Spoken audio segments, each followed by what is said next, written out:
Hello friends, myself Dr. Chirag Jain, a consultant orthopedic trauma and joint replacement surgeon from Sankor Orthopedic Hospital and Joint Replacement Center, Yashodanagar. Friends, આજે આપણે વાત કરીશું ઘૂંટણના દુખાવા વિશે. ઘૂંટણનો દુખાવો એ મોટી ઉંમરમાં ઘણી કોમન સમસ્યા થઈ ગઈ છે આજકાલ, જે લગભગ પહેલા જે 65-70 ની ઉંમર કરતા વધારે ઉંમરમાં જોવા મળતી હતી, આજકાલ હવે લગભગ 45-50 ની ઉંમરમાં પણ જોવા મળી રહી છે. જો આપણે મોટી ઉંમરની વાત કરીએ તો એમાં મુખ્ય કારણ છે ઘૂંટણનો ઘસારો.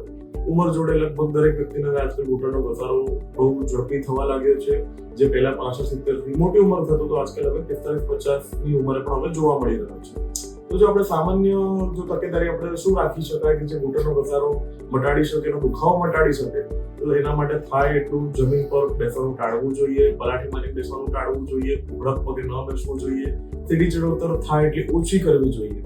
અને જો આપણે સામાન્ય કસરત કે જે ડે ટુ ડે લાઈફમાં રૂટીન લાઈફમાં કરી શકાય, સાયકલિંગ એ બહુ સારી કસરત છે, જે જો આપણે કરી શકાય તો ઘણી સારી રહે અને જેનાથી ઘૂંટણના સ્નાયુ મજબૂત બનતા હોય છે અને ઘૂંટણનો ઘસારો વધતો અટકતો હોય છે.